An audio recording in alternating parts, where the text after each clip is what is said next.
Program to start in 5 minutes. Program is going to be in Zenabia Hall for both ladies and gents. Program to start in 5 minutes.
Pa Muhammadin wa Ali Muhammad Salawat. Surah Shams by Ali Kara.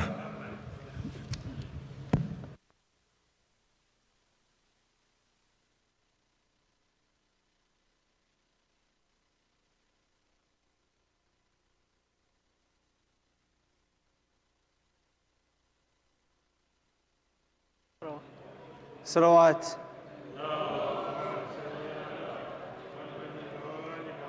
أعوذ بالله من الشيطان الرجيم. بسم الله الرحمن الرحيم. والشمس وضحاها والقمر إذا تلاها والنهار إذا جلاها والليل إذا يغشاها والسماء وما بناها والأرض وما طحاها والنفس وما سواها فألهمها فجورها وتقواها قد أفلح من زكاها وقد خاب من دساها كذبت ثمود بتغواها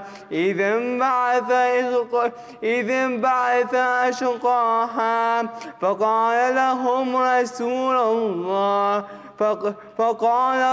رسول الله ناقة الله وسقياها فكذبوه فعقروها فدمدم عليهم ربهم بذنبهم فسواها ولا يخاف عقباها صدق الله العلي العظيم.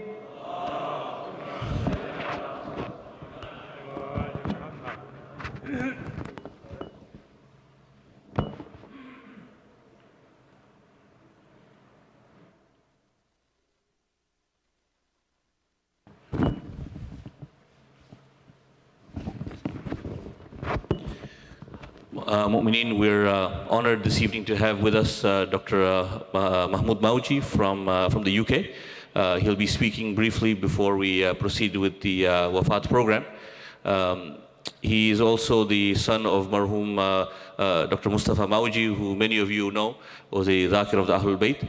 Can I request you to remember Marhum with a Surah Fatiha and then welcome Dr. Mahmoud Mauji with a loud salawat, please.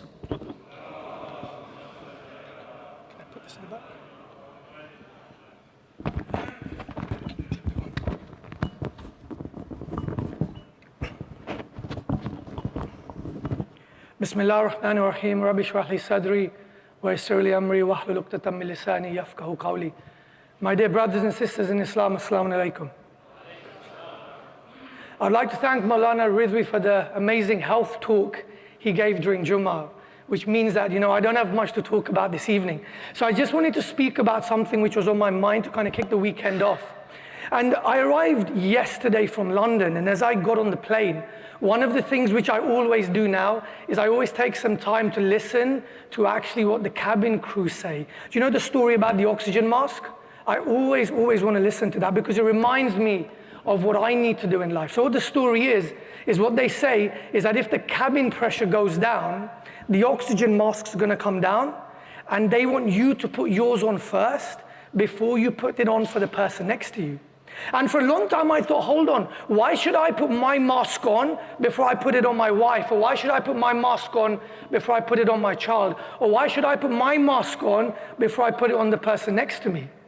But then it dawned on me that, hold on, if I don't have my mask on first, and I'm actually gasping for breath and I'm falling unconscious, how is it that I can actually help the person next to me effectively?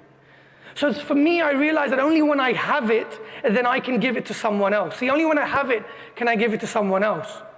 But so for me, what it became about, rather than being the oxygen mask, I called it the happiness mask. That only when I've got my happiness mask on, you see, I realized about 3 years ago in my life that I need to have my happiness mask on before I can actually make the people around me happy, okay? And my first message for each and every one of us this evening is that it's true for us as well. That only when you have your happiness mask on can you actually make the people happy around you. And how do you do that? Maybe it's time we stopped saying yes to the things we didn't want to do just to please the people around us. Maybe it's time we just spend 15 minutes a day looking after our health. Maybe it's time we left that job we hate and actually trusted that we'll find what it is that we really want to do. Maybe it's time we picked up the phone and called that relative we haven't called for 3 years. Maybe it's time we just told our child, I'm proud of you, even though they haven't done what we asked them to do. Maybe it's time we went on that well-earned vacation which we need and used some of the money from our savings, because what else is that money for? You see, because if we don't have our happiness mask on, let me tell you how this plays out. The way this plays out is, so I've gone and I've spoken to so many old people. And when I mean old, I don't mean the over 50s, okay? I mean the proper old people. And I asked them, if you could live your life again, what advice could you give me? And each and every person I spoke to, do you know what 2 words they started with? 2 words. So, I wish, I wish, I wish. See, no one wished they'd actually earned the extra 100,000 that year. No one wished they had a better car, they had a better house, they had better clothes. No one wished that. The 2 wishes they had were, number 1, I wish I led a life on my terms, a life true to me, a life not governed by other people's expectations of me. Number 1. And the second wish was that I wish I'd looked after my health better. So in my last 20 and 30 years of my life, I wouldn't have been riddled with disease. So on that day, I made a promise. I said to myself that I was going to take it upon myself to go to every community around the world to make sure that none of you ever have that regret anymore. That I said that's what I was going to do. I was going to make sure that none of you can ever say that I never had the chance to get my health in place. So my mantra then became, Allah's greatest gift to us is our body, and how we look after it is our greatest gift back to Him. So I've got 3 visions, 3 visions. My first vision is that each and every one of us can pray standing up when we're 80 years old. My second vision is that each and every one of us can have an independent life, a life where we don't need help from anyone. And my third vision is that the chairs at the back of our community halls, the chairs at the back of our mosques, go down every year rather than going up. But more importantly, the people sitting on those chairs get older, not younger. And if you want a chance to live within these 3, what I want you to do is join me tomorrow morning in this hall at 7 a.m. tomorrow, where I'm going to start showing you how you can actually make this happen. So let me tell you a story about this man called Ibrahim. So Ibrahim was a builder. And Ibrahim had worked his whole life. He'd worked 50 years being a builder, and he said that after working 50 years, I'll have all my money, I'll have everything, and then I'm going to go and enjoy my life. Like we all do sometimes, right? We save things up for later. But Ibrahim was a bit worried to go and speak to his boss. His boss was John. And he thought that the moment he goes to John and asks him that he wants to retire, John's going to get upset. So Ibrahim went to John and he said to John, look, I want to now leave. I've worked 50 years with you. And John turns around and goes, look, Ibrahim, you know you're my most valued worker. What if I double your pay? Ibrahim goes, no, I don't want my money. John goes, okay, what I'll do is let me half your hours and I'll still pay you the same. He goes, no, I don't half the hours, I want to leave. John goes, okay, fine. He goes, do me one favor, that you know this one last house we have to build, you go and build this house for me, and once you've built this house, then you can leave. And Ibrahim said, okay, fine. And Ibrahim knew that this was his last house, and he wanted to finish it quickly so he could retire. So in Ibrahim's houses, normally, he has kitchens which are imported from Germany. But this time he didn't. He had a locally imported kitchen, and he just put it in. In Ibrahim's houses, he has the floors made from Italian marble, the best marble you can find. But in this house, he didn't. He just got some local marble, and he put it in because he wanted to finish it quickly. In Ibrahim's houses, he normally has these massive landscape gardens. But this time he didn't. He made a little garden, and that was it. In Ibrahim's houses, normally, he has a huge swimming pool. But in this house, because he wanted to finish quickly, he didn't. And he told John the house is done, and he went home to enjoy his life. 2 days later, Ibrahim's phone rings. And he looks at his phone, and it's John. And Ibrahim starts getting worried that, oh my God, John's found out that I've done this. And he picks up the phone, and John says, look, Ibrahim, I need you to meet me in my office tomorrow, urgently. So Ibrahim starts getting worried that what am I going to say to John when he tells me what have I done? So Ibrahim walks into the office. And it's not just John there, but all the other workers are there. And do you know what? They've all got this massive smile on their face. And John puts his hand in his pocket, he pulls out these keys, and then he throws it to Ibrahim. And he says, Ibrahim, these keys are the last house you've built. This is our present to you for 50 years worth of hard work. And Ibrahim stops, and a tear rolls down his eye. And do you know what he says? I wish I'd spent longer building my house. And let me ask you a question, brothers and sisters. How long do you spend building your house? Because it's the only place you have to live. That there's going to come a time when you want to kick back and you're going to expect your body to look after you. But do you take care of it enough that when you want it to look after you, will it look after you? And if not, I implore you to ask yourself a very, very important question today. That am I looking after myself enough? You've got one chance at life, one body, that's it. It's the only place you have to live. And if the answer is no, then I tell you to come and meet me tomorrow morning, 7 o'clock here, and work with me for the next 2 days. And I promise you, by the time you leave me on Monday, you'll have a new life. Okay, that's it. But then, do you know what sometimes we say? I'll do it later. I'll do it later. I'll do it later. Why? We've got so many good ambitions that this is what I'm going to do. But what about our actions? Do our actions ever live up to our ambitions? Let me play this story out a little, okay? What's the one thing which unites each and every one of us in this room, men and women? What's the one thing? It's religion, right? And what is the 1 month in the whole year when we unite the most as a community? It's Muharram. And the one dua we all ask during the 12 nights is, oh Allah, let me have been there for my Imam on that battlefield. Let me have been there to help him. That's ambition, right? That's our ambition. We ask Allah for that. But let's play this out. What if one day you ended up on that battlefield? What if you were there? What if you were there with our Imam? My question is, would you have been an asset to our Imam, or would you have been a liability? What do I mean? Let me tell you. There are 3 criteria of any warrior. And on that day, each and every warrior which went out on that battlefield, they had 3 characteristics.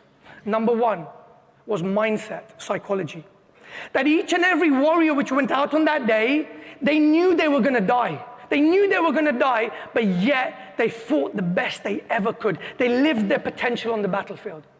What about each and every one of us? We know we're going to die. We're not coming out of life alive, are we? But how many of us are living our potential in this life? That understand that, you know what, when you go 6 foot under, we're going to be asked lots of questions, but what about when we get asked, why didn't you live your potential? That Allah's put us on this earth, each and every one of us, with a purpose, a gift. And the journey of life is to find your gift, tap into your gift, nurture this gift, and use your gift to serve the world. But only 1% of people ever find their gift. Only 1% of people live their purpose. That doesn't mean you've got a 1% chance. It just means that you've got to do what 99% of the world don't do. That's it. That if you don't live your purpose, what are you going to answer on that day? Ambitions versus action, right? You want to be there on the day of Ashura. Ambitions and actions. What's the second most important criteria of a warrior? It's endurance.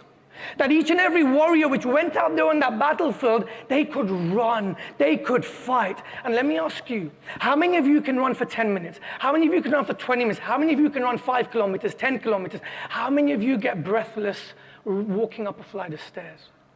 And if you do, then would you be able to help our Imam? Would our Imam need to come and help you? You want to be there on the day of Ashura, right? Ambitions and actions. What's the third most important characteristic of a warrior? It's brute strength, toe strength. And when you look at all our Imams, when you look at the way they look, these guys were strong. They were warriors. And imagine you were there on the day of Ashura. You had a massive sword in one hand, you had the reins of the horse in another hand, and you had to sit on the horse, and you had to hold the horse with your knees so you can run that horse. You know how much core strength is actually required to run that horse? And how many of you here, men, ladies as well, how many of you can do 10 press-ups, 20 press-ups, 30 press-ups without stopping? How many of you can hold a plank for 2 minutes? And if you can't, then my question again becomes, would you be helping our Imam, or would our Imam need to come and help you? You want to be there on the day of Ashura, right? Actions and ambitions. You see, but this isn't just about the battlefield, brothers and sisters. This is about life. That this is about your health. This is about not turning up to later life with a life which is riddled with disease. This is about being able to play with your grandkids in the park. This is about life. And do we have that health right now which is going to take us there? And this is not just about the battle, but this is about the war. And understand that, do you know where all wars are fought and won? It's up there, in your mind. And your battle right now, it may be your health. It may be your marriage. It may be the money you have. It may be your kids. But it's okay to be losing the battle as long as you win the war. Imam Hussein lost the battle, but he won the war. And how is it that you can win the war? It's when you take the most important gift that Allah gave you with action rather than ambition. So I really, really hope that each and every one of you can join us tomorrow morning over here at 7 a.m. And join us tomorrow during our seminars and courses, because what I want you to do is I want to make sure that we do everything we can to turn up to later life in the best health, best physical health, and the best mental health possible. I want to thank you so much for listening to me and giving me undivided attention. And can I please ask to finish, if everyone can recite the Surah Al-Fatiha for all marhumeens. Thank you very much. Assalamu alaikum.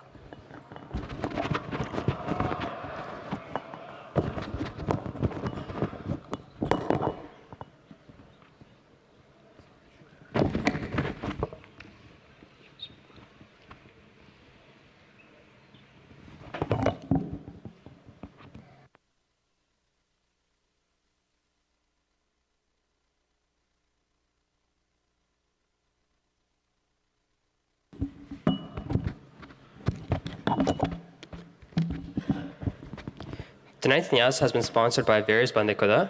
Please remember all of the marhumeens with the Surah Fatiha, Al-Fatiha.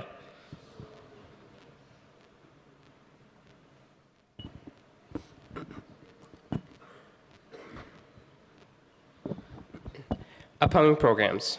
On Sunday, the Qabristan Majlis will be at 11 a.m. at Wadi al-Salam on 10992 Kennedy Road. Next Thursday, the program will start at 7:15 p.m.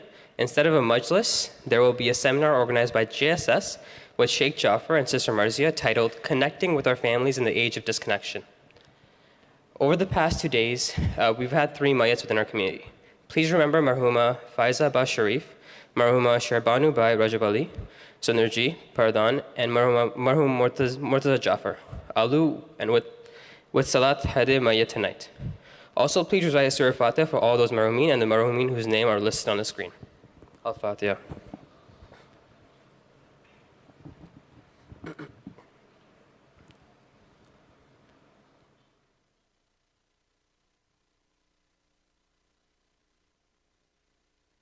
The Alu family has organized a majlis for marhum Murtaza Jaffar, Alu for both ladies and gents at the Crescent Village at 5 p.m.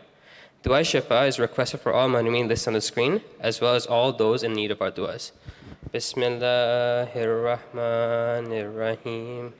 Amma yujibul mustarra iza da'a wa yafkusu.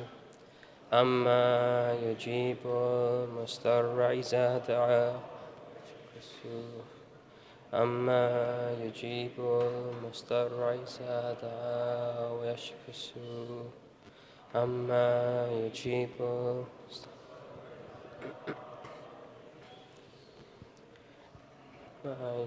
المضطر إذا دعا ويكشف السوء. The Academy of Learning Islam is pleased to announce the latest book in Knowing the Masumin series, Imam Jaffar Sadiq al-Islam. The book is now available in hard copy for only $5. Copies are available at the tables outside. Sawat.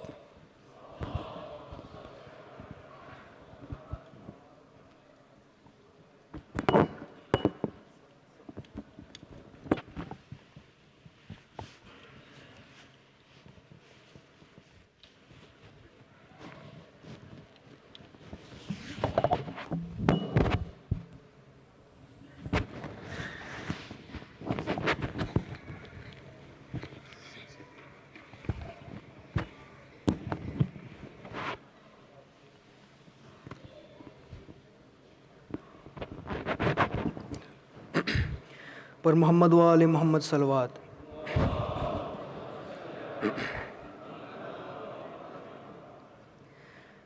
कहा बानों ने ये रोकर यही गम दिल को खाता है। कहा बानों ने ये रोकर یہی غم دل کو کھاتا ہے جو اکبر بھول جاتا ہے تو اصغر یاد آتا ہے کہا بانوں نے یہ رو کر یہی غم دل کو کھاتا ہے شاہ مظلوم پر منظر یہ کیسا بے کسی کا ہے شاہ مظلوم پر منظر یہ کیسا بے کسی کا ہے کبھی اکبر اٹھاتا ہے کبھی اصغر کو لاتا ہے کہا بانوں نے یہ رو کر یہی غم دل کو کھاتا ہے میں اکثر رات بھر پہلو میں تجھ کو ڈھونڈتی اصغر میں اکثر رات بھر پہلو میں تجھ کو ڈھونڈتی اصغر تیرا وہ خون بھرا چہرہ نہیں آنکھوں سے جاتا ہے کہا بانوں نے یہ رو کر یہی غم دل کو کھاتا ہے لگا جب تیر اصغر کو سکینہ رو کے چلائی لگا جب تیر اصغر کو سکینہ رو کے چلائی نہیں اس طرح بچوں کو کوئی پانی پلاتا ہے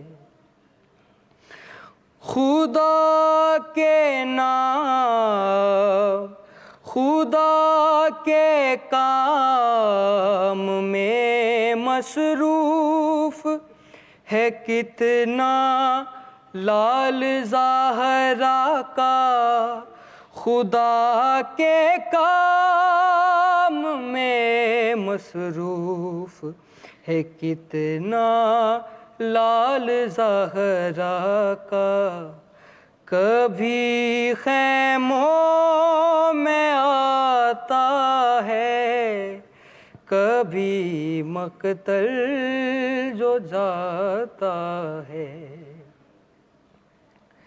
بڑی مشکل سمیٹا ہے حسن کے لال کو شان بڑی مشکل سمیٹا ہے حسن کے لال کو شان ہر ایک ٹکڑے کو چھوما ہے کبھی سینہ لگاتا ہے کہا بانوں نے یہ رو کر یہی غم دل کو کھاتا ہے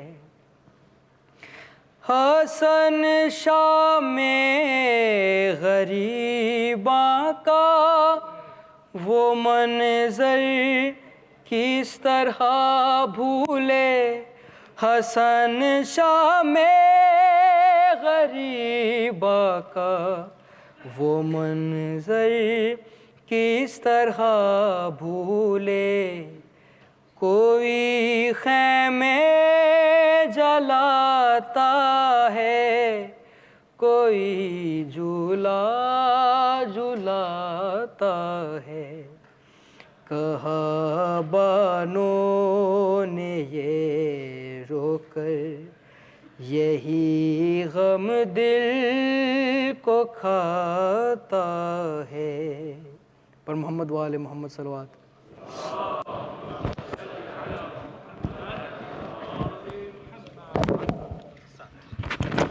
Hasan. Habibi Khuda Katnambia Ba'az Buland Salawat.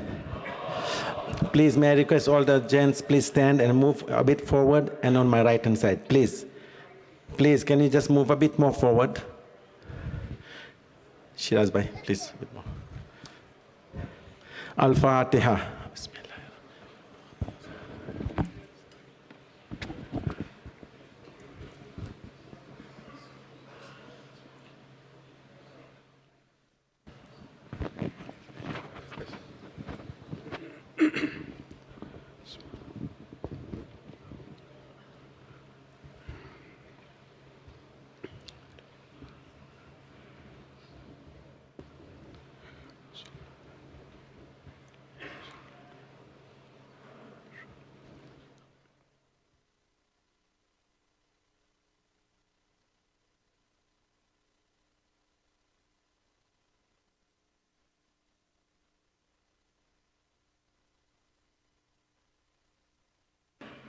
أعوذ بالله من الشيطان اللعين الرجيم بسم الله الرحمن الرحيم الحمد لله الذي لا يبلغ مدحته القائلون ولا يحصي نعماءه العادون ولا يؤدي حقه المجتهدون الذي بعد فلا يرى وقرب فشهد النجوى تبارك وتعالى والصلاة والسلام على سيد الأنبياء وخاتم المرسلين وشفيع المذنبين سيدنا ونبينا بالقاسم محمد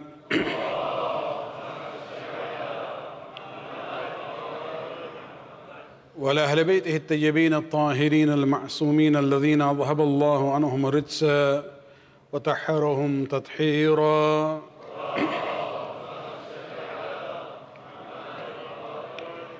واللعنة الدائمة الباقية لأعدائهم ومنكر فضائلهم وغاصب حقوقهم من الآن إلى قيام يوم الدين أما بعد فقد قال الله سبحانه وتعالى في كتابه الكريم يا أيها الذين آمنوا اتقوا الله وكونوا مع الصادقين صلوات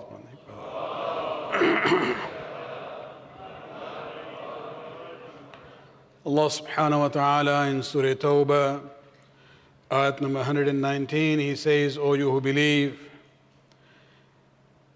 fear displeasing Allah subhanahu wa ta'ala, وَكُونُوا مَعَ الصَّادِقِينَ, and be among those who are sadiqeen.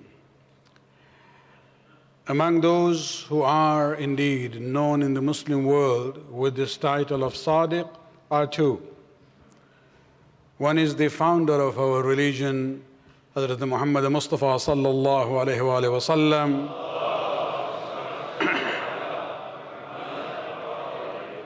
And the other is the Imam whose name has become our identity, our sixth Imam, Imam Jaffari as-Sadiq alayhi salatu wassalam.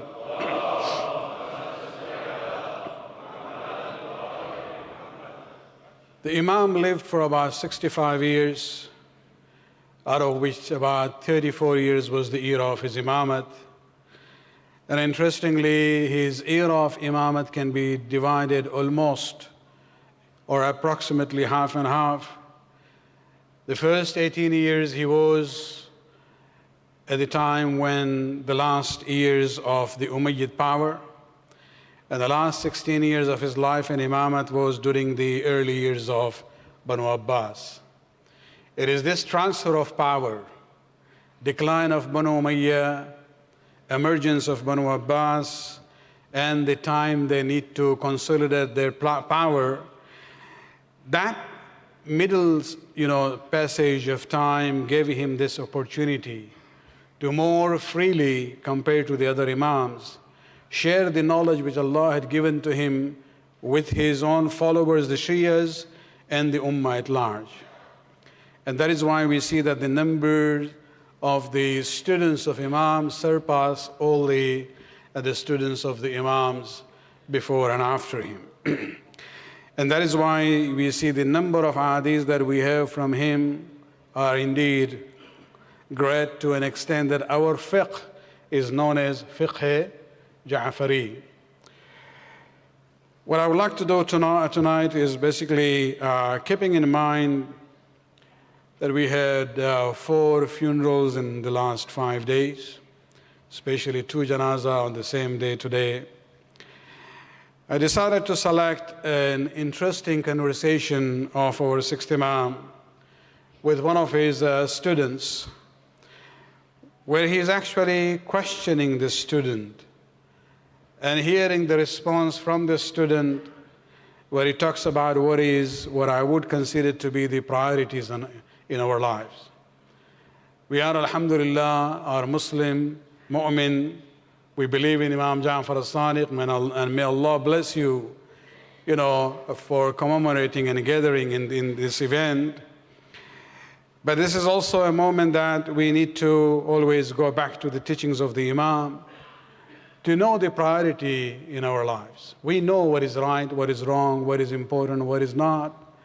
But sometimes we need to refocus so that we can know and put the things and what we do in our life and the purpose of life in the proper order of priorities. This is actually an interesting conversation which has been quoted by Warram al-Hilli, who was the grandfather of Sayyid ibn Tawus, a very, very famous alim known for his books of ziyarat and du'as. And this is his collection of ahadith known as Tanbih al-Khawatir, which is also known as Majmu' Warram, which is more an akhlaqi collection of ahadith, doesn't deal with fiqh and aqaid. And there it is one conversation very interesting, that one day the Imam turned to his students. And this is very, many teachers would like to see that. After having teaching their students for many years, one day they will say, let us see what you learned from me. Whether it is in form of the quiz or the test or exam. And so Imam turned to his students and he says, أَيُّ شَيْءٍ تَعَلَّمْتَ مِنِّي? What have you studied? What you have learned from me? Of course, not everybody wanted to stand up, and as we know in the classroom, teachers know not all the students will raise their hand, although we know many of them are capable of responding. But nobody really had that courage, but one of them stood up and he said, Ya Mawlai, thamana masail. I have learned 8 things from you. And so Imam asked him, قُصَّهَا عَلَيَّ لِأَعْرِفُهَا. Describe, narrate that to me, so that I may know about it. Now tonight, because of the time, it's kind of a longer discussion. I'll only go through the 4 of them, and not all 8. And this is where we see that although the words are of the student, but it is the Imam who is confirming that what he is saying is true. The very first thing he says, قال الأولى رأيت كل محبوب يفارق عند الموت حبيبه. He says the first thing that I have learned from you is that every entity that a person loves will leave him upon death. I use the word entity because I'm applying it for items as well as human beings. So anything or anyone that a person loves, when the death comes, those items and those individuals will leave him. And that person upon death has to go on to the journey of barzakh and akhirah alone. فصرفت حمتي إلى ما يفارقني بل يؤنسني في وحدتي.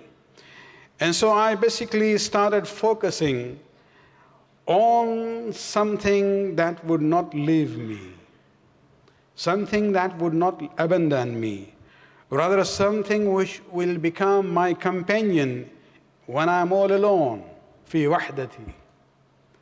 And what is that? وهو فعل الخير. That thing which will stay with me, even when I'm alone in the grave, for example, during the time of the barzakh, are my good deeds. All other things that I loved, every person that I loved, they will not be with me there. And this is, we have to realize, all the time. Sometimes when we go to the graveside during the janazah, it is a moment of reflection for ourselves. We recite Surah Yasin for the Isal Sawab of the Mu'mineen. Isal Sawab means conveying the rewards of reciting Surah Yasin for the Marhumin. There is absolutely no problem in that tradition. Continue it, even do it more.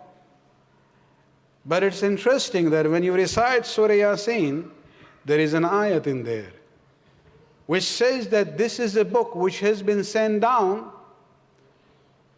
as a warning for those who are alive.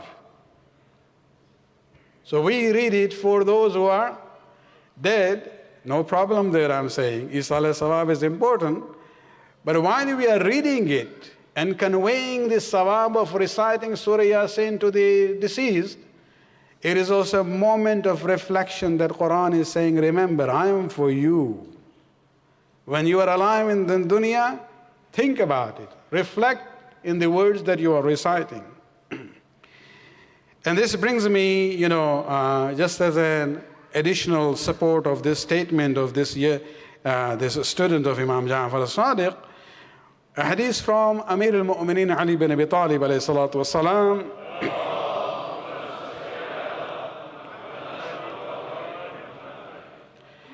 He says, Ibn Adam كان في آخر يوم من الدنيا وأول يوم من الآخرة. Imam says that in the last day of your life in this dunya and coming at the threshold of the first day of your akhirah, مثل له ماله وولده وعمله. Three things will, come in front of him. Not in the real form, but these are what we call mathala.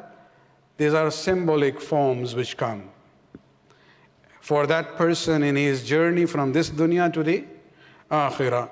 Maluhu wa waladuhu wa amaluhu. His wealth will come in a symbolic form. His children will come, and his good deeds will come. فَيَلْتَفِتُ إِلَى مَالِهِ. He will first turn to that form which symbolizes his wealth. And he will say, وَاللَّهِ إِنِّي كُنْتُ عَلَيْكَ لَحَرِيصًا شَحِيحًا فَمَا لِي عِنْدَكَ. At that time of death, the person will turn to that symbolic representation of his wealth and mal. He will say, I really loved you. I had this desire for you. I used to accumulate you as much as I could. فَمَا لِي عِنْدَكَ. Now what do you have for me now at this stage? فَيَقُولُ خُذْ مِنِّي كَفَنُكَ. Your wealth will turn to you and say, well, you want to buy your kafan? I am there at your service. But if I may just expand there, you want to buy your grave? I'll be there for it. Any other expenses for your funeral, I will provide for it. But that's the end of the story. Everything else will be inherited by the heirs. It will go to your near and dear ones, but not to you. You cannot take it with yourself in the grave. ثم يلتفت إلى ولده. Then he will turn to his children, his family. فيقول والله إني كنت لكم محبا وإني كنت عليكم لمحاميا. He will turn to his family, his children, and he will say, Wallah, I loved you. And I was protective of you. I supported you. فَمَاذَا لِي عِنْدَكُمْ? What do you have for me now in this last stage of my life here? فَيَقُولُونَ نُعَدِّيكَ إِلَى حُفْرَتِكَ وَنُوَارِيكَ فِيهَا. They will say, well, we'll make sure we take you to your grave and you respectfully dispose you and cover you in the grave. And after that, inshallah, at least one generation will remember. We'll have annual, remembrance at least. Surah Fatiha will be recited, maybe on the day of Eid or other occasions. But gradually the memory also will fade. ثُمَّ يَلْتَفِتُ إِلَىٰ عَمَلِهِ. Then this person will now turn to the representation, symbolic representation of his deeds. فَيَقُولُ وَاللَّهِ إِنِّي كُنْتُ فِيكَ لَزَاهِدًا. Unlike the other two items, now he's saying, by Allah, I used to stay away from you. I was kind of zahid, means I would not really that much be involved in doing good deeds. وَإِنَّكَ كُنْتَ عَلَيًّا ثَقِيلًا. And you were really difficult and a challenge for me. But I used to do. And whatever you are now there representing my good deeds, فَمَاذَا عِنْدَكَ. At that time, the good deeds will say, أَنَا قَرِينُكَ فِي قَبْرِكَ. I will be your companion in your grave. وَيَوْمَ حَشْرِكَ. And I will be your companion on the day you will be resurrected and raised back. حَتَّى أُعْرِضَ عَنَا وَأَنْتَ عَلَى رَبِّكَ. Until we will be present to your Lord on the day of judgment. And then Amir al-Mu'minin says that on the day of Qiyamah, if this person is a good doer, Allah subhanahu wa ta'ala will send a person to him, a form of a person who will be very beautiful or handsome. And he will say, I give you the good news of the mercy of Allah subhanahu wa ta'ala and the paradise. قَدْ قَدَّمْتَ خَيْرَ مَقْدَمٍ. Welcome, you come to a good place. And so this person will say, who are you?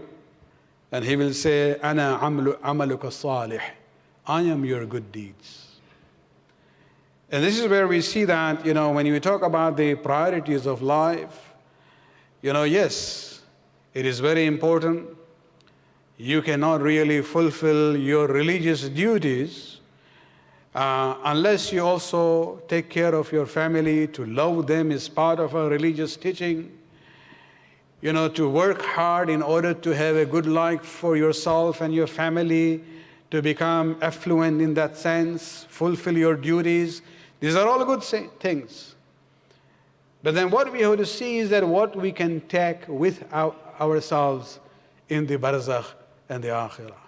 That is the priority. And when we have that in our mind, then even these worldly activities will help us to direct it in a way that we will be able to benefit from that in the barzakh as well as the akhirah also. Salawat man ekbar.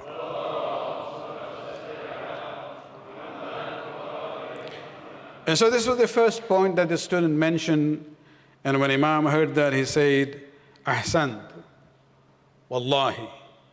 Yes, what you had said is a good thing. It's a good lesson that you have learned. Now tell me the second one. And so he describes the second lesson that he has learned from the teachings of the Imam. And he says, رَأَيْتُ قَوْمًا يَفْخُرُونَ بِالْحَسَبِ وَآخَرِينَ بِالْمَالِ وَالْوَلَدِ وَإِذًا ذَلِكَ لَا فَخْرَ. He says, I observed the people around. And I saw that there were some people who would take pride in their ancestry, their lineage, their tribe, that I belong to this family or this tribe, and take pride in it. And there are others who take pride in their wealth that they have accumulated or the children that they have. وَإِذًا ذَلِكَ لَا فَخْرَ. But then Islam realized that these are not really true bases of pride. وَرَأَيْتُ الْفَخْرَ الْعَظِيمِ فِي قَوْلِهِ تَعَالَى. He says, then I saw that the true pride or the basis of preference is in the words of Allah subhanahu wa ta'ala in Surah Hujurat, Surah number 49, ayat 13, where Allah subhanahu wa ta'ala says, إِنَّ أَكْرَمَكُمْ عِنْدَ اللَّهِ أَتْقَاكُمْ. Verily, the most honorable among you in the eyes of Allah subhanahu wa ta'ala is the one who is most righteous or pious among you. So he said that I came to realize my ancestry, my wealth, my children, these are not the true basis of my pride. If I really would like to do something, I should build this power of taqwa in myself. That will be the basis of karama and honor and dignity in the eyes of Allah subhanahu wa ta'ala. In Quran, if you look at this issue, you will see that Allah subhanahu wa ta'ala, when He talks about, giving preference to a person over someone else, there are only 3 standards that He talks about. At least I have not been able to see the 4th one. First, He talks about knowledge, where He says, هَلْ يَسْتَوِي الَّذِينَ يَعْلَمُونَ وَالَّذِينَ لَا يَعْلَمُونَ.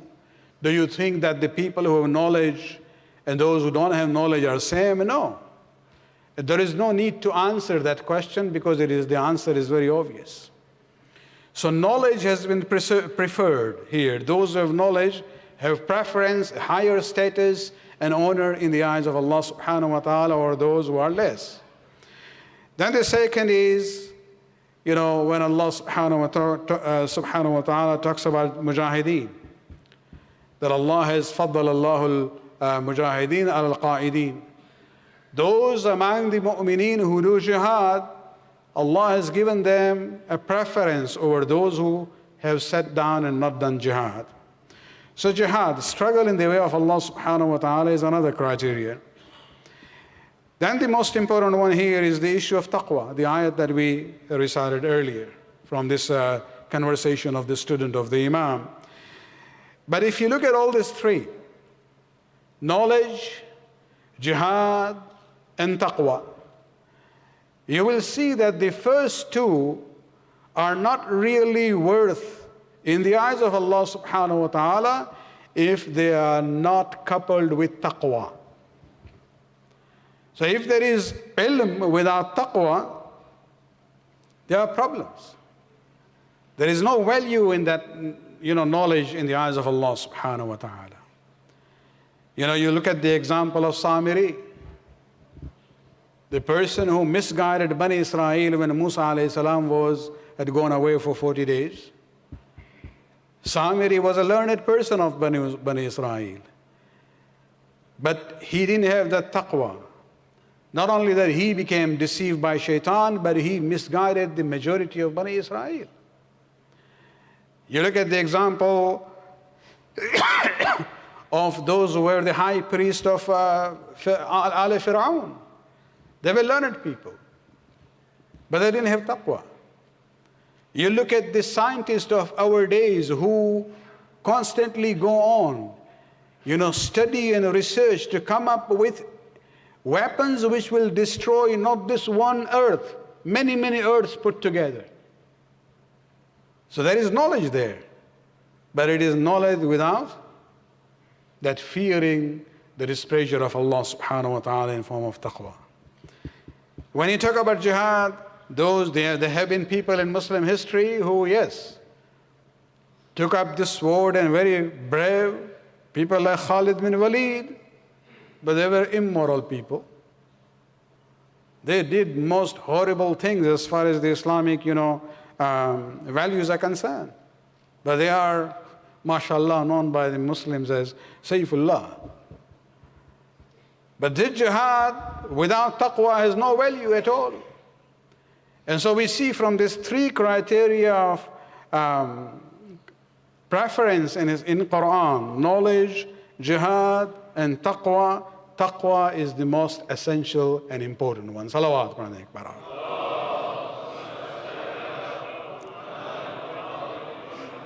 Even this one, Imam says, Ahsanta wallahi, al-thalitha. Yes, by Allah, you have, described it in a very good way.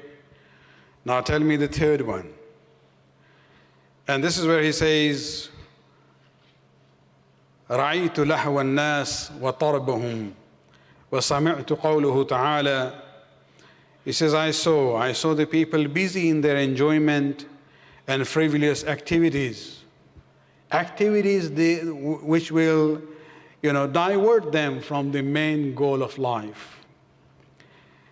But then he says, then I saw this ayat of Quran where Allah subhanahu wa ta'ala says, وَعَمَّ مَنْ خَافَ مَقَامَ رَبِّهِ وَنَهَى النَّفْسَ عَنِ الْهَوَىٰ.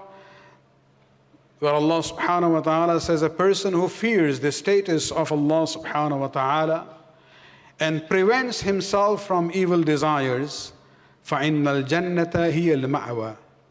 Indeed, Jannah will be the final abode for that person. And so again here the issue of taqwa comes in. Khaf, man khafa maqama rabbih. Somebody who has this fear of displeasing Allah subhanahu wa ta'ala. Somebody who is, afraid of the adhab of Allah subhanahu wa ta'ala. And because of that, he prevents himself from the evil desires. The Jannah is his abode. فَاشْتَحَدْتُ فِي صَرْفِ الْحَوَىٰ عَنْ نَفْسِي. He says, then, looking at this ayat, I tried my best to divert the evil desires from myself until I became firm. استقرت على طاعة الله. Until my soul was basically firm in obeying Allah subhanahu wa ta'ala. Islam doesn't say you should not enjoy life. Islam doesn't say you should not get involved in fun activities which are halal. As long as things are done within the bounds of the Sharia, it's okay. But always keep that ultimate goal in mind. That these issues should not be such that, it diverts us from the priorities. We just had Namaz al-Jum'ah today. If you look at the second half of Surah Jum'ah, that actually gives us the balance that we need to maintain in whatever joyful activities that we do which are halal. In the ayat about the Friday prayer, it says, Ya ayyuhalladhina amanu, O you who believe, when the call is made for the Friday prayers, and of course there is discussion who should be the caller. That's where we talk about the presence of the Masoom Imam. When that is done, then فَسَعُوا إِلَىٰ ذِكْرِ اللَّهِ. Hasten to the remembrance of Allah in form of the Friday prayer. Quickly go for the Friday prayers. وَذَرُوا الْبَيْءِ. And leave alone your business and trade at that time. Islam doesn't say don't do business and trade. This ayat is telling you there is a time for prayers and there is a time for work. There is a time for prayer and there is a time for your own personal enjoyment. As long as you maintain that balance, you are fine. And then, because the next ayat is more important, where Allah subhanahu wa ta'ala says, فَإِذَا قُضِيَتِ الصَّلَاةِ. When the Friday prayer is done, فَانْتَشِرُوا فِي الْأَرْضِ. Go and spread out in this wide earth that Allah subhanahu wa ta'ala has created for you. وَابْتَغُوا مِنْ فَضْلِ اللَّهِ. And seek the blessings of Allah subhanahu wa ta'ala. So after namaz, Allah says, go back to your business and your work. But immediately He reminds, وَاذْكُرُوا اللَّهَ كَثِيرًا. But remember Allah often. Even when you are in your business, لَعَلَّكُمْ so that you may hopefully succeed. When we look at this ayat, basically this is where we are told that the time of namaz is the time of namaz and the time of our other activities are other activities. And that balance should be created. Because the following ayah talks about this example. During the days of the Prophet, that there were people in Namaz Jummah, Rasulullah is there doing his khutbah, and right at that time, a trade caravan came into the city of Medina, and when they used to come, they used to announce their arrival by beating the drums. And people started actually getting up, abandoning the khutbah of Rasulullah and going for that trade caravan, where the Quran says, وَتَرَكُوكَ قَائِمًا. You know, they went towards this entertainment and tijara and business, and they left you alone. Not literally. There are just few people there. And the ahadith say that the Prophet said if the number had even gone down less than what they were there, azab would have come on Medina. And so this is where we have to realize that, you know, as long as we create this balance and know that the ultimate goal is the pleasure of Allah subhanahu wa ta'ala, whatever we do, if the balance is created, we know the priorities, then inshallah we will be successful in this dunya as well in the akhirah. Salawat pranay para.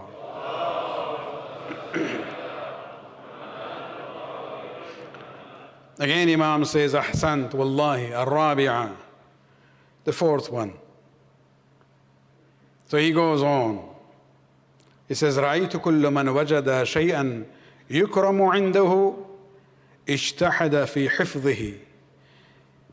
He says that, you know, I saw whenever a person acquired something or found something that was precious to him, you know, he would really try hard to protect it so that it's not lost or it's not taken by somebody. But then he says, I saw this ayat of Quran, مَنْ ذَا الَّذِي يُقْرِضُ اللَّهَ قَرْضًا حَسَنًا فَيُضَاعِفُهُ لَهُ وَلَهُ أَجْرٌ كَرِيمٌ. He says that I saw this ayat of Quran where Allah subhanahu wa ta'ala says, who will give a loan to Allah, a good loan, qarz hasan. Qarz hasan means the loan in which you don't charge interest. It doesn't mean the loan which has not to be paid back. There's a lot of confusion in our community. Our people in general think, oh, qarz hasan means I don't have to pay back. No, this is qarz hasan, it is a good loan because there is no interest attached to it. But it is a loan which must be paid back. And so Allah subhanahu wa ta'ala is saying that if you give qarz hasan to somebody, a mu'min or a mu'mina, it is as if like you are giving a loan to me. And when you give a loan to me, I am going to multiply it. Give you compounded interest, but not your bank account here, in your credit in the akhirah. So he's going to pay you the interest if you want, but not here. And so he says, this fellow says, when I look at this ayat, فَأَحْبَبْتُ الْمُضَاعَفَ وَلَمْ أَرَ أَحْفَظ مِمَّا يَكُونُ عِنْدَهُ. So I wished for the extra, to get more than what I have. And I couldn't think of my investment to be more secure than what is placed with Allah subhanahu wa ta'ala. He says the most secure place that I see is that if I leave my investment with Allah subhanahu wa ta'ala, so whatever I acquire, something that is precious to me, you know, I transferred, وَجَّحْتُ بِهِ إِلَيْهِ. I transferred it to Allah so that it can be a secure deposit for me at a time when I need it on the day of Qiyamah. Salawat pranay para.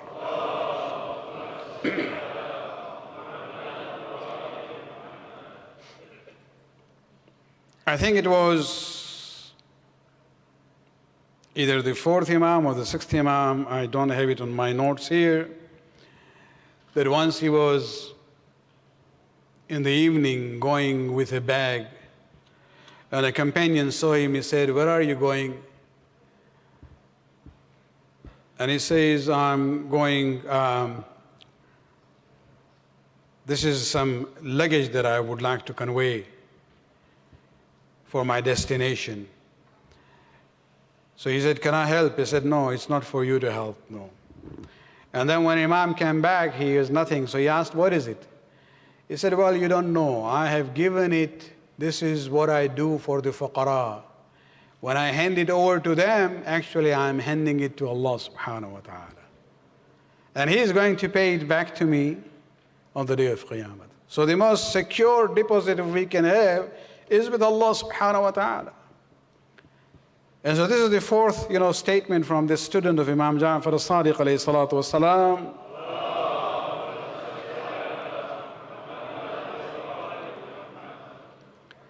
The other four, inshallah, we'll leave it for some other time. What I would like to do is go to another story of the Imam, very much related to this issue of how to, insure yourself and your property with Allah subhanahu wa ta'ala. I don't mean to say don't buy insurance here in dunya, no. You do your part and then you leave it to Allah subhanahu wa ta'ala. This is actually a narration by Sheikh Saduq from his chain of narrators going all the way to Imam Rida alayhi salam.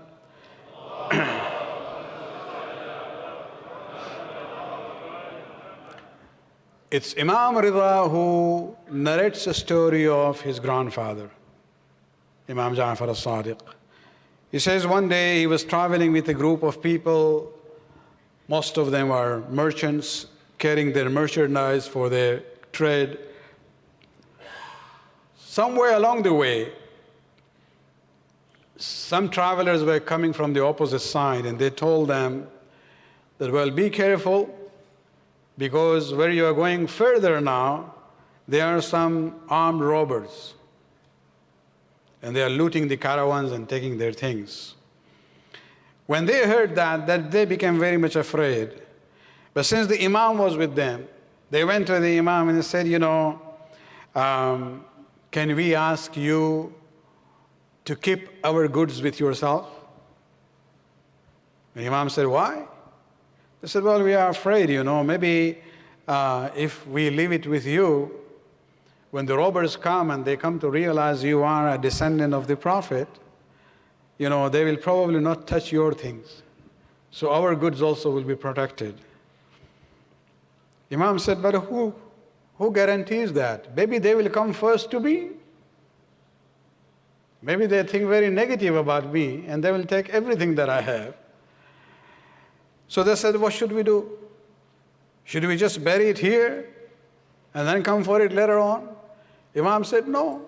If you bury it here, who knows? Somebody might discover it. You wouldn't be able to find it when you come back.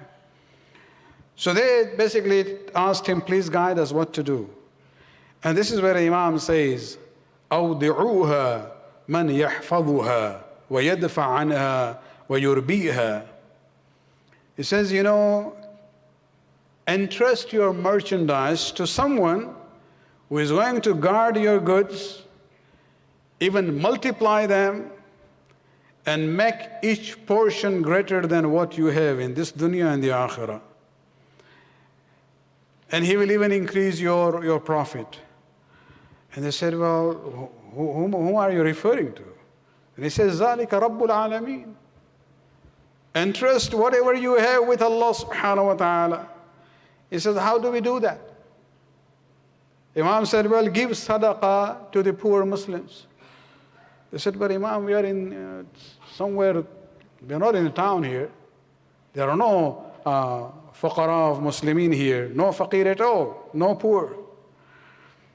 Then Imam says, فَعْظِمُوا عَلَىٰ أَن تَتَصَدَّقُوا بِثُلْثِهَا لَيَدْفَعَ اللَّهَ عَنْ بَاقِيهَا مِمَّا تَخَافُونَ. He says, make a pledge with Allah subhanahu wa ta'ala that from whatever you have here, 1/3 of it you will give in sadaqah for the poor and the needy when you reach to the point of safety, so that Allah subhanahu wa ta'ala may protect your wealth. When they did that pledge, that we pledge that we will spend 1/3 of whatever we have for the poor and the needy, Imam said, فَأَنْتُمْ فِي أَمَانِ اللَّهِ. Now that you have done this pledge, you are in the protection of Allah subhanahu wa ta'ala. And this is where, when the bandits then came, they got scared again when they saw them coming close. And Imam said, why are you afraid? وَأَنْتُمْ فِي أَمَانِ اللَّهِ. You shouldn't be afraid, you are in the protection of Allah subhanahu wa ta'ala. And then they saw that the chief of this group of armed bandits and the robbers, they came directly to the Imam. He came, did salam, kissed the hands of the Imam, and he said, last night I saw the dream where Rasulullah sallallahu alayhi wa sallam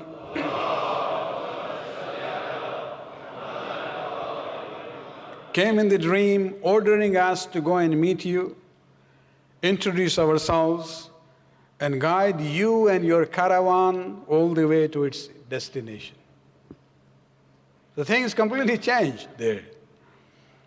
And when they reached their destinations safely, they fulfilled that pledge of giving 1/3 of whatever they had for the poor and the needy. Then they went about with their business.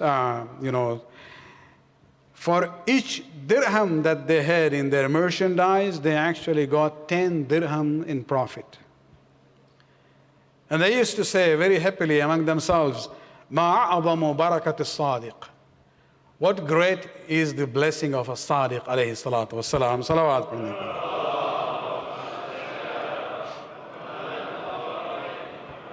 This is where you basically, if you're really looking for a secure deposit for your wealth, it is with Allah subhanahu wa ta'ala, in this dunya as well as in the akhirah.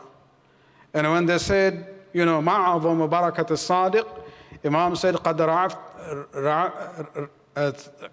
تَعَرَّفْتُمُ الْبَرَكَةِ فِي مُعَامَلَةِ اللَّهِ عَزَّ وَجَلَّ.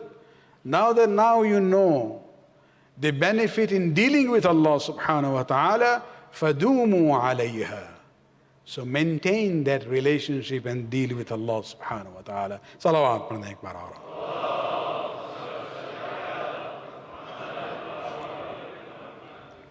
When we say we are Jaffari,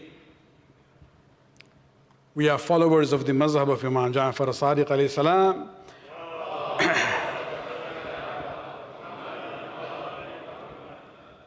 The lesson that we are getting from the student of Imam Jaffar Sadiq, who describes these things in his presence, is the issue that let us have our priorities in the right place. Do not ever forget the purpose of life, the ultimate goal, and be connected to Allah subhanahu wa ta'ala even in your worldly affairs. And this is what Allah subhanahu wa ta'ala will bless in the ways that we do not even comprehend. इमाम जाफ़र सादिक़ अलैहिस्सलाम के नाम से हम अपना तारुफ़ करते हैं, अपने को हम जाफ़री कहते हैं, हमारे सेंटर का नाम भी हम रखते हैं जाफ़री। छठे इमाम के ज़माने में भी लोग अपने को जाफ़री कहते थे। एक हदीस है जिसमें इमाम कहते हैं कि अपने एक सहाबी से कि जाके अपने दोस्तों को ये हमारा पैगाम पहुंचा देना कि ये कुछ सिफ़ात है जो तुम में होनी चाहिए। सच बोलना तुम्हारी खसलत होनी चाहिए, अमानतदारी तुम्हारे क्वालिटी होनी चाहिए, दूसरों के साथ सिले रहमी करना, रिश्तेदारों के साथ ये तुम्हारा फ़र्ज़ होना चाहिए, दूसरों के साथ नेकी करना जो फ़कीर हैं, जो मिस्कीन हैं, यहाँ तक कि वो लोग जो आपके मुखालिफ हैं उनके साथ भी नेकी करना, ये दर हकीकत सिफ़त है उन लोगों की जो अपने को जाफ़र सादिक़ कहते हैं, फॉलोवर्स ऑफ जाफ़र सादिक़ कहते हैं। आखिर में एक जुमला इमाम फरमाते हैं, लंबी हदीस है वो, कि देखो ये न हो कि तुम्हारे अमल की वजह से लोग कहें कि देखो ये जाफ़र सादिक़ का फॉलोवर है, इसलिए कि फिर तुम्हारे बुराई की वजह से हमारे नाम पर जो है एक असर पड़ता है, इमेज हमारा जो है वो नेगेटिव हो जाता है। बल्कि होना ये चाहिए कि अगर इंसान तुम में अगर खूबी देखे और नेकी देखे تو وہ کہے کہ ہاں یقیناً یہ جعفر صادق کا فالوور ہے اور تمہاری اچھائی جو ہے اس کا اثر ہمارے نام پر پڑے گا۔ تو یہ نام جو ہے یہ صرف ہمارا آئی ڈی کارڈ نہیں ہے، عملی طور پر ہمیں یہ ثابت کرنا ہے۔ یہ جو بات ہوتی ہے کہ ہم اپنے پرائرٹیز کو ہمیشہ ذہن میں رکھیں، خصوصاً نماز کی جو بات ہوتی ہے، سورہ جمعہ کے جو سیکنڈ ہاف کے جو ہم نے مثال دی ہے، اس میں بھی دیکھیں آپ کو نماز کو کتنی اہمیت دی گئی ہے کہ نماز کے ٹائمنگ اور اس کی پابندی کرنا بہت اہم ہے۔ اس سے تمام چیزیں بقیہ جو ہے can easily come into place, ورنہ پورا ہمارا اسکیجول جو ہے وہ میس اپ ہو جاتا ہے۔ زندگی میں جو ہمارا تصور ہے کہ ہم کس لیے آئے ہیں، کیا کر رہے ہیں، وہ سب اس پہ جو ہے پھر کلیئرٹی ختم ہو جاتی ہے۔ بلکہ امام نے اس جملے کو اس وقت بھی کہا ہے نماز کی اہمیت کے بارے میں اپنے آخری وقت میں۔ منصور دوانقی جو بہت ہی پاورفل خلیفہ تھا بنو عباس کا ابتدائی دور میں، اور بہت ہی جابر و ظالم بھی تھا، خصوصاً اس کو آل علی کے ساتھ سخت دشمنی تھی۔ اس نے جب دیکھا کہ امام کو کسی بھی لحاظ سے انفلوئنس نہیں کر سکتا ہے تو ریسٹرکشن لگانا شروع کر دیا، اور آخر میں امام کو در حقیقت زہر کے ذریعے شہید کیا گیا ہے۔ اور جب زہر امام کو دیا گیا ہے اور اس کے بعد جو امام کی طبیعت جب خراب ہوئی ہے، وہ دن جو آیا جو وفات کا دن تھا امام کے لیے، امام جناب حمیدہ خاتون ان کی جو زوجہ تھی، ان سے کہتے ہیں نہ صرف گھر والوں کے لیے بلکہ وہ فرماتے ہیں کہ ہمارے ہمسائے میں بھی ہمارے ماننے والے جو ہیں ان کو بھی بلاؤ۔ اور اس کے بعد ایک وصیت کرتے ہیں جس میں فرماتے ہیں کہ یاد رکھو یہ جناب حمیدہ راویہ ہیں اور دوسرے اصحاب بھی جو نقل کرتے ہیں اس روایت کو، کہ شفاعتنا لا ینال من یستخف بالصلاۃ، وہ بندہ جو نماز کو ہلکا سمجھتا ہے۔ دیکھیے یہ نہیں کہا کہ جو نماز کو ترک کرتا ہے، جو نماز نہیں پڑھتا ہے، بلکہ نماز کو خفیف سمجھے، ٹیکس نماز لائٹلی، ہی ڈز اٹ۔ لیکن جب پرائرٹیز کی بات آتی ہے دوسری چیزوں کو زیادہ پرائرٹی دیتا ہے۔ امام اتنے سختی سے اس بات کو بیان کرتے ہیں کہ ہماری شفاعت ان کو نہیں پہنچے گی کہ جو نماز کو خفیف سمجھتے ہیں۔ امام کی جب وفات واقع ہوئی ہے شہر مدینہ میں، زہر تو دیا گیا تھا لیکن بہرحال ظاہری طور پہ جو رکھ رکھاؤ تھا حکومت کا بھی اور مدینے والوں کا، امام کا جنازہ جو ہے عزت سے اٹھایا گیا، اور وہ قبرستان جو اس زمانے میں آباد تھا اب تو ویران ہو چکا ہے، جس کا نام ہے جنت البقیع، وہاں امام کو احترام کے ساتھ جا کے دفن کیا گیا۔ ہم جناب حمیدہ خاتون اور امام موسیٰ کاظم علیہ السلام کی خدمت میں جمع ہیں، کانڈولنس کے لیے اور پرسے کے لیے صرف ہم ایک جملہ کہنا چاہیں گے کہ جناب حمیدہ خاتون، آپ کے لیے یہ ممکن تھا کہ امام نے کہا کہ گھر والوں کو جمع کرو، بلکہ ہمسائے میں بھی جو شیعہ ہیں ان کو جمع کرو تاکہ ہم وصیت کر سکیں، لیکن کربلا میں جناب رباب کے منظر کو ذہن میں رکھیں، وہاں حسین اس طرح سے وصیت نہیں کر سکتے تھے، چاروں طرف سے گرے ہوئے تھے دشمنوں کے نرغے میں، بلکہ آخر میں امام نے اپنی ایک جگہ قرار دی تھی جو مرکز بناتے ہیں، اور ہر حملے کے بعد وہاں پہ آ کے رک جاتے تھے اور بلند آواز میں لا حول ولا قوت الا باللہ العلی العظیم کا نعرہ بلند کرتے تھے۔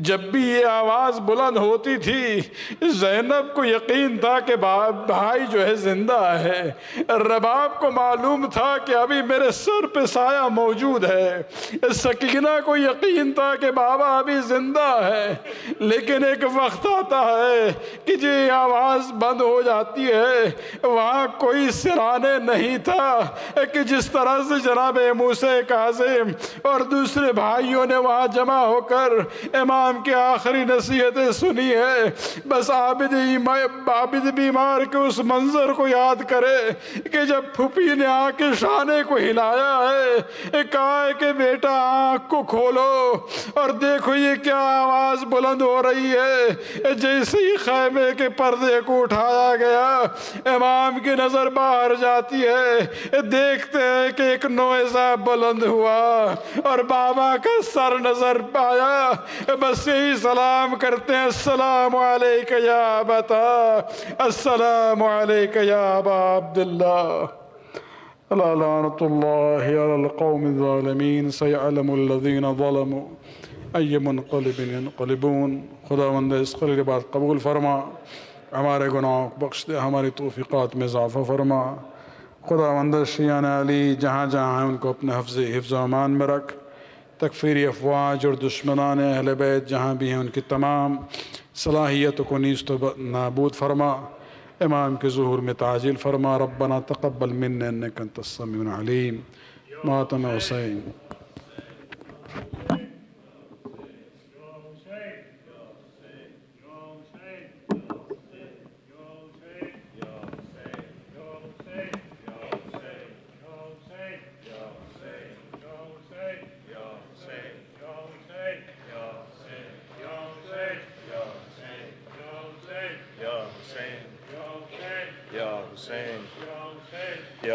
کاظم اٹھا رہے ہیں بابا کا جنازہ، کاظم اٹھا رہے ہیں بابا کا جنازہ، کاظم اٹھا رہے ہیں بابا کا جنازہ، کاظم اٹھا رہے ہیں بابا کا جنازہ۔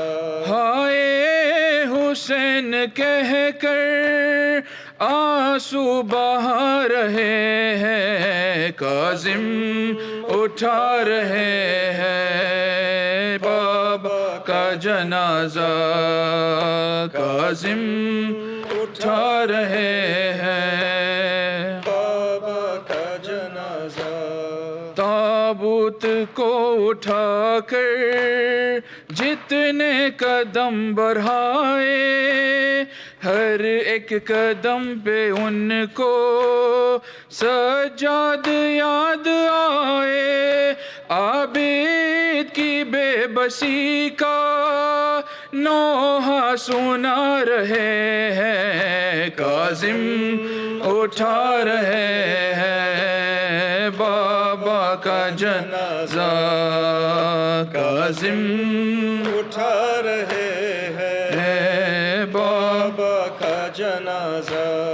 منصور نے غزہ میں زہر جفا دیا تھا، مظلوم کے بدن پر اس کا اثر ہوا تھا، افلاک سے ملائک پرسے کو آ رہے ہیں، کاظم اٹھا رہے ہیں بابا کا جنازہ، کاظم اٹھا رہے ہیں بابا کا جنازہ۔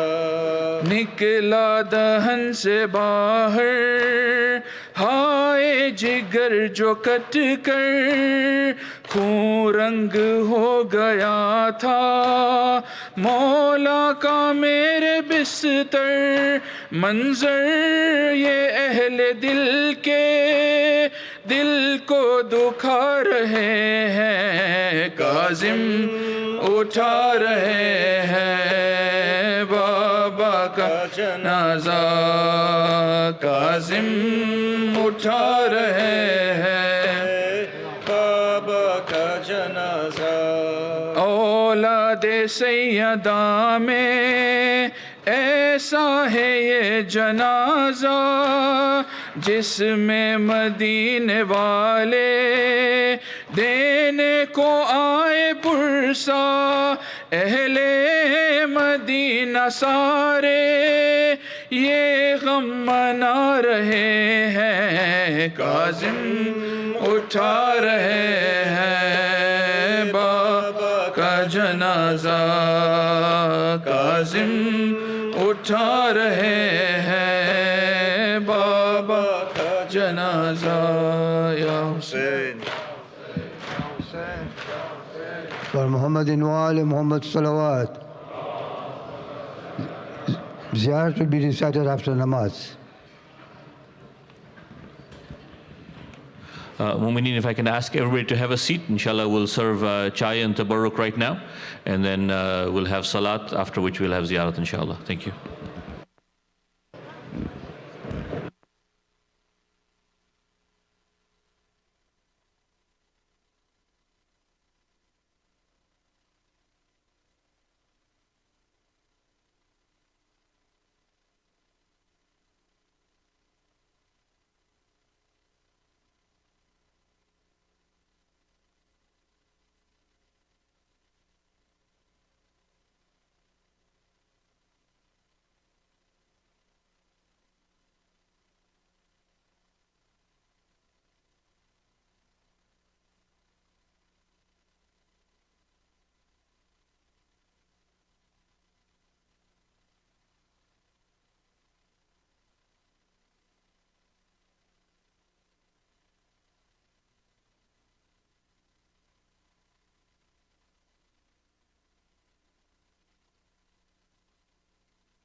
Brothers, there's a request. Please be seated so volunteer can serve you tabarruk. Please be seated so volunteers can serve you tabarruk.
Salat in 4 minutes. Salat in 4 minutes.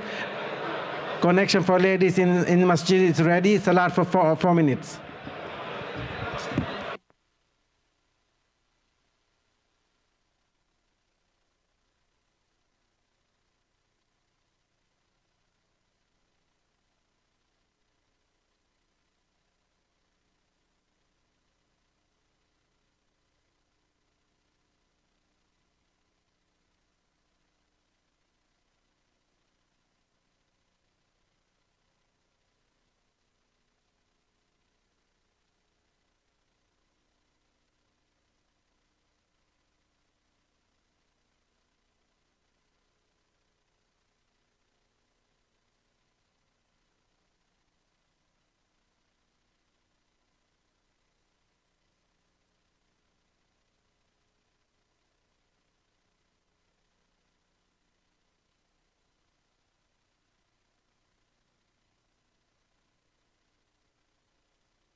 For Muhammadin wa ale Muhammad salawat.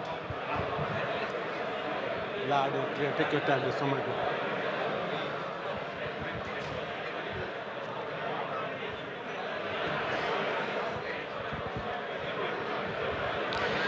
إن الله وملائكته يصلون على النبي يا أيها الذين آمنوا صلوا عليه وسلموا تسليما اللهم صل على محمد وآل محمد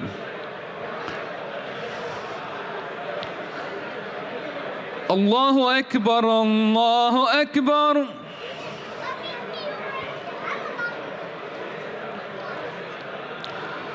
الله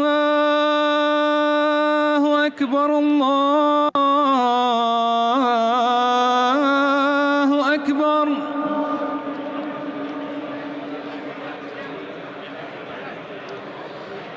أشهد أن لا إله إلا الله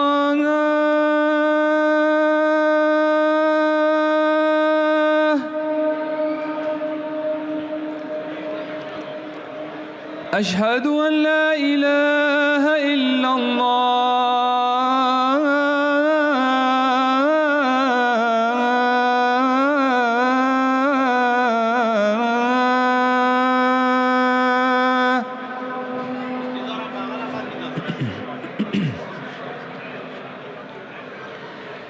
أشهد أن محمدًا رسول الله.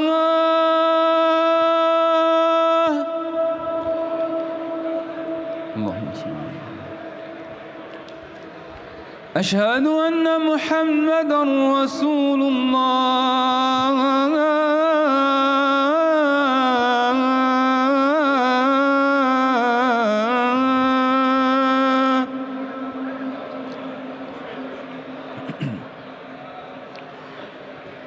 أشهد أن عليًا ولي الله.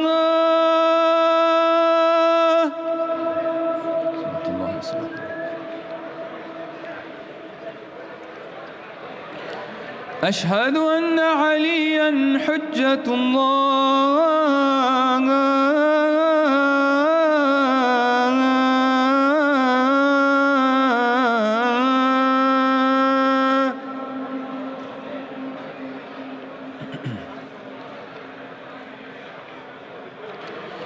حي على الصلاة.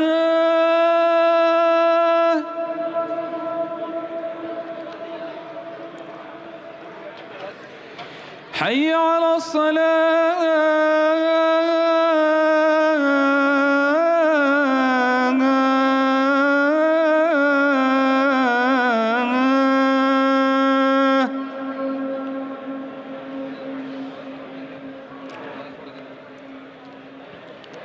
حي على الفلاح.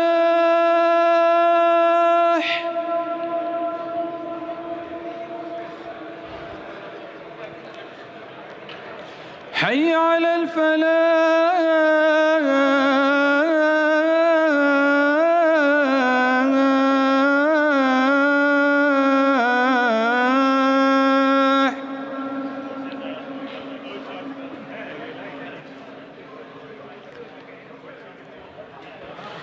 حي على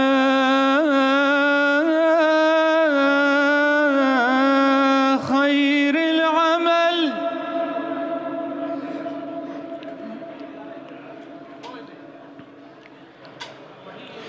حي على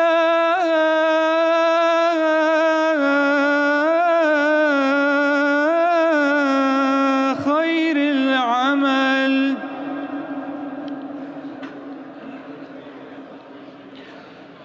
الله أكبر الله أكبر.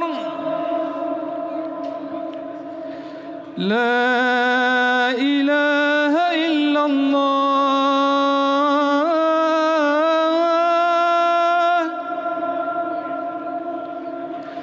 لا إله إلا الله.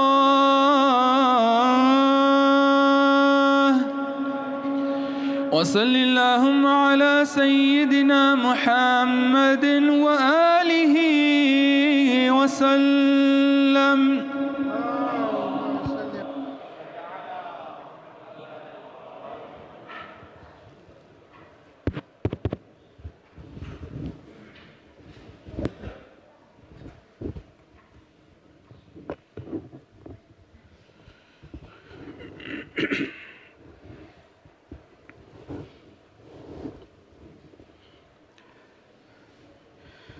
الله أكبر الله أكبر. أشهد أن لا إله إلا الله. أشهد أن لا إله إلا الله. أشهد أن محمدًا رسول الله. أشهد أن محمدًا رسول الله. أشهد أن عليًا حجة الله. أشهد أن عليًا ولي الله. حي على الصلاة حي على الصلاة حي على الفلاح حي على الفلاح. حي على خير العمل حي على خير العمل. قد قامت الصلاة قد قامت الصلاة. الله أكبر والله أكبر. لا إله إلا الله.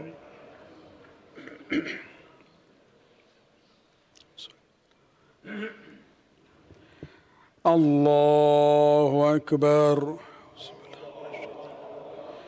بسم الله الرحمن الرحيم الحمد لله رب العالمين الرحمن الرحيم مالك يوم الدين إياك نعبد وإياك نستعين اهدنا الصراط المستقيم صراط الذين أنعمت عليهم غير المغضوب عليهم ولا الضالين. بسم الله الرحمن الرحيم والعصر إن الإنسان لفي خسر إلا الذين آمنوا وعملوا الصالحات وتواصوا بالحق وتواصوا بالصبر. الله أكبر. سبحان ربي العظيم وبحمد ربي صل على محمد وآل محمد. سمع الله لمن حمده. الله أكبر. سبحان ربي الأعلى وبحمد ربي صل على محمد وآل محمد. الله أكبر.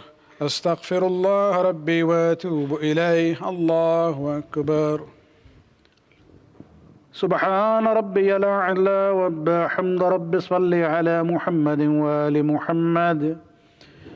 الله أكبر. بحول الله وقوته. بسم الله الرحمن الرحيم الحمد لله رب العالمين الرحمن الرحيم مالك يوم الدين إياك نعبد وإياك نستعين اهدنا الصراط المستقيم صراط الذين أنعمت عليهم غير المغضوب عليهم ولا الضالين.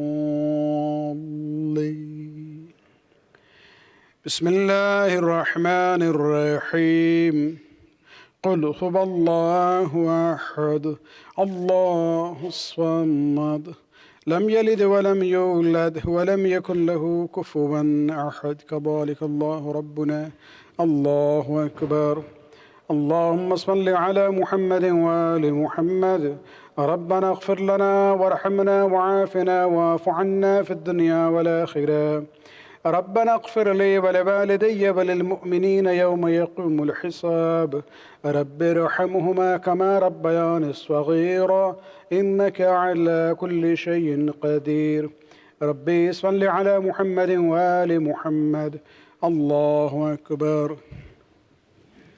سبحان ربي العظيم وبحمد ربي صل على محمد وآل محمد. سمع الله لمن حمده. الله أكبر. سبحان ربي الأعلى وبحمد ربي صل على محمد وآل محمد. الله أكبر. أستغفر الله ربي وأتوب إليه. الله أكبر. سبحان ربي الأعلى وبحمد ربي صل على محمد وآل محمد. الله أكبر. أشهد أن لا إله إلا الله وحده لا شريك له وأشهد أن محمدا عبده ورسوله.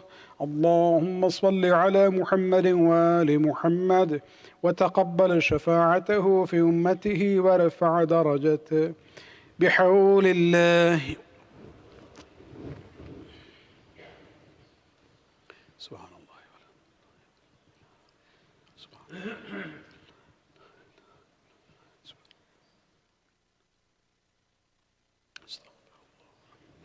الله أكبر.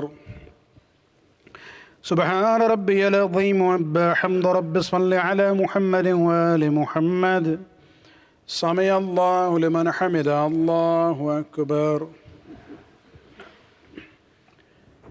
سبحان ربي الأعلى وبحمد ربي صل على محمد وآل محمد. الله أكبر. أستغفر الله ربي وأتوب إليه. الله أكبر. سبحان ربي الأعلى وبحمد رب صل على محمد وآل محمد. الله أكبر. أشهد أن لا إله إلا الله وحده لا شريك له وأشهد أن محمدا عبده ورسوله. اللهم صل على محمد وآل محمد. السلام عليك أيها النبي ورحمة الله وبركاته. السلام علينا وعلى عباد الله الصالحين. السلام عليكم ورحمة الله وبركاته.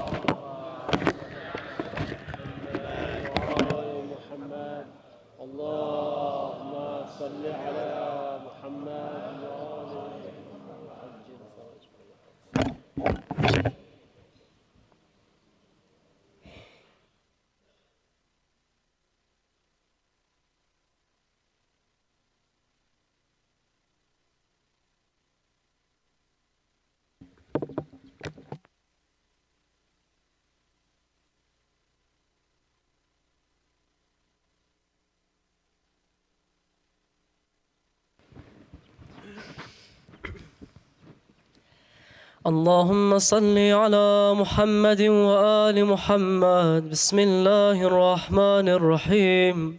اللهم إني أسألك موجبات رحمتك وعزائم مغفرتك والنجاة من النار ومن كل بلية والفوز بالجنة والرضوان في دار السلام وجوار نبيك محمد عليه وآله السلام.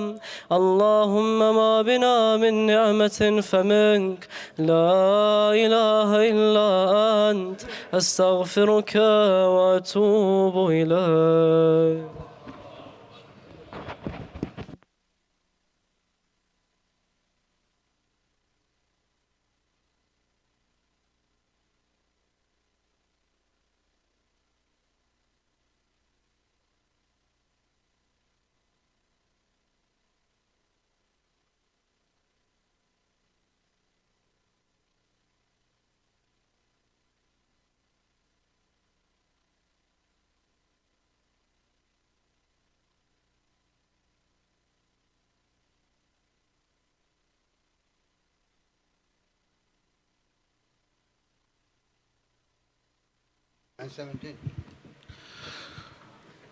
Mu'mineen, Salaam Alaikum. Can I request all of you to remember Marhuma Faiza Abbas Sharif, Marhuma Sherbanu Bhai Rajbali Sundarji Pradhan, and Marhum Murtaza Bhai Jafar Allu with Salat Haddi Mayat. Thank you.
الله أكبر الله أكبر.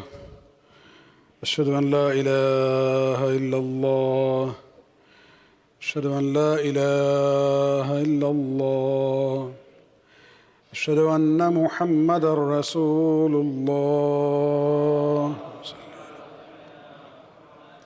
أشهد أن محمدا رسول الله أشهد أن عليا حجة الله أشهد أن عليا ولي الله حي على الصلاة حي على الصلاة حي على الفلاح حي على الفلاح حي على خير العمل حي على خير العمل قد قامت الصلاة قد قامت الصلاة الله أكبر والله أكبر لا إله إلا الله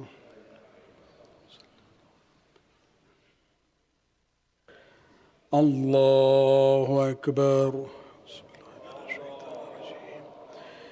بسم الله الرحمن الرحيم الحمد لله رب العالمين الرحمن الرحيم مالك يوم الدين إياك نعبد وإياك نستعين اهدنا الصراط المستقيم صراط الذين أنعمت عليهم غير المغضوب عليهم ولا الضالين بسم الله الرحمن الرحيم إنا أعطيناك الكوثر فصل لربك وانحر إن شانئك هو الأبتر الله أكبر سبحان ربي العظيم وبحمد ربي صل على محمد وآل محمد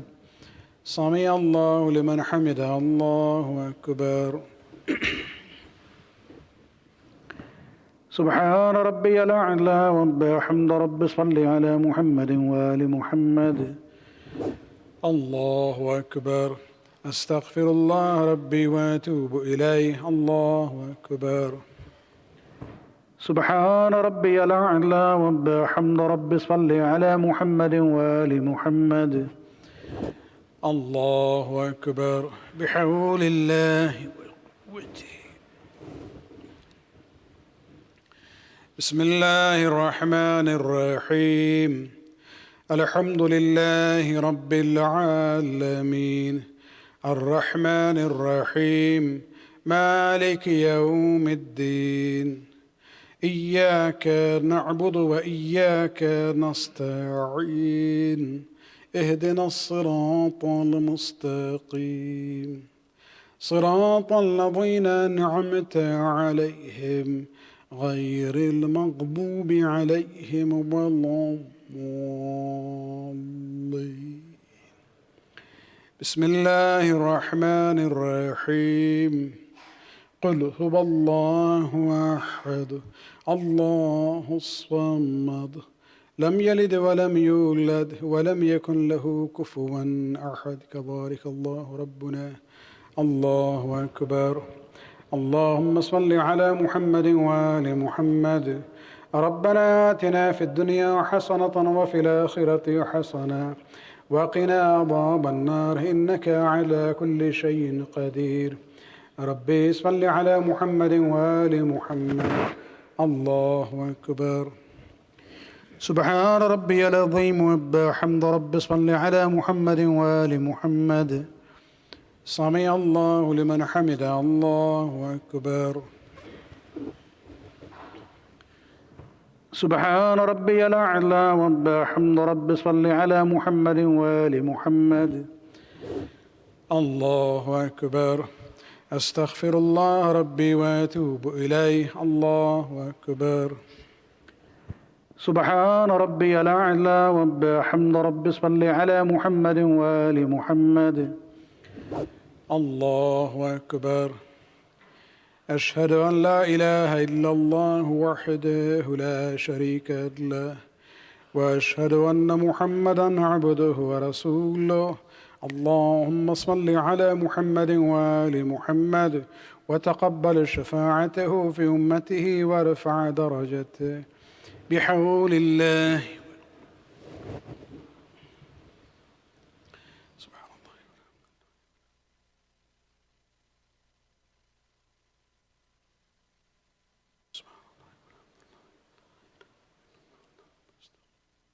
الله أكبر. سبحان ربي العظيم وبحمد ربي صل على محمد وآل محمد. سمع الله لمن حمده. الله أكبر. سبحان ربي الأعلى وبحمد ربي صل على محمد وآل محمد. الله أكبر. أستغفر الله ربي وأتوب إليه. الله أكبر. سبحان ربي الأعلى وبحمد ربي صل على محمد وآل محمد. الله أكبر. بحول الله.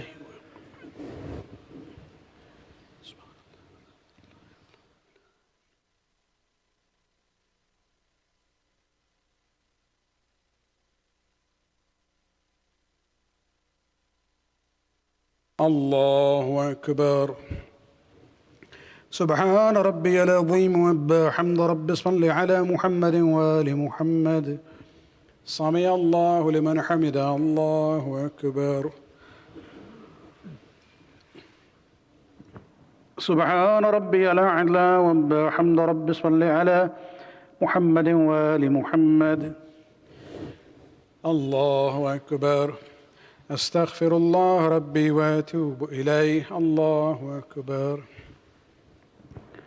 سبحان ربي الأعلى وبحمد ربي صل على محمد وآل محمد. الله أكبر. أشهد أن لا إله إلا الله وحده لا شريك له، وأشهد أن محمدا عبده ورسوله. اللهم صل على محمد وآل محمد. السلام عليك أيها النبي ورحمة الله وبركاته. السلام علينا وعلى عباد الله الصالحين. السلام عليكم ورحمة الله وبركاته.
اللهم صل على محمد وآل محمد.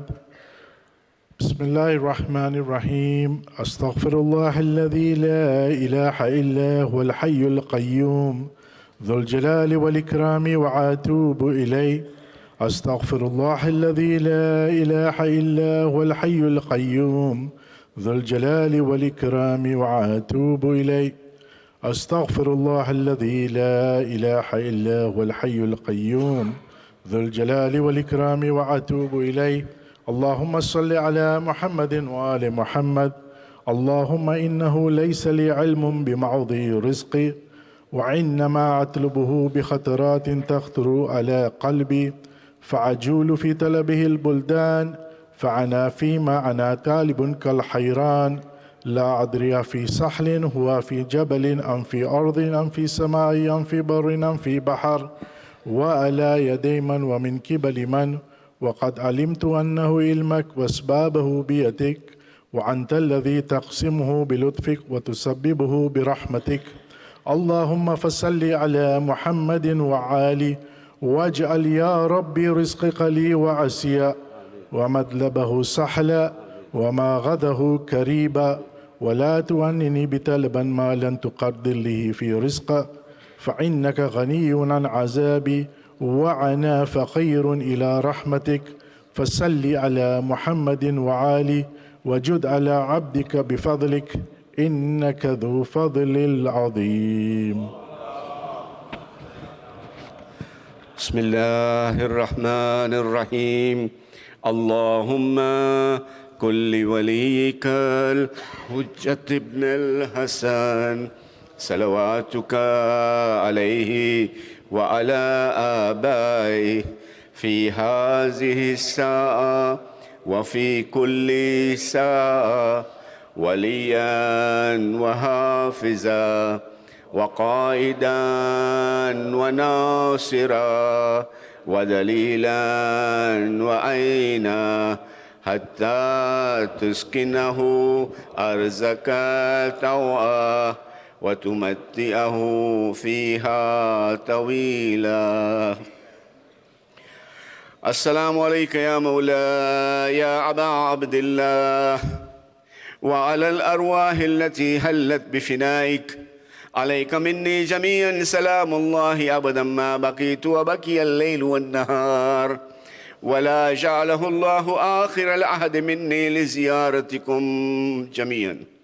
السلام على الحسين وعلى علي بن الحسين وعلى أولاد الحسين وعلى أصحاب الحسين، خصوصا سيدي ومولاي بالفضل العباس بن أمير المؤمنين وأختك زينب وبنتك سكينة جميعا ورحمة الله وبركاته. السلام عليك يا مولا وابن مولاه. السلام عليك يا غريب الغرباء. السلطان أبا الحسن علي بن موسى الرضا، كن شفيعنا وشفيع والدينا في يوم الجزاء.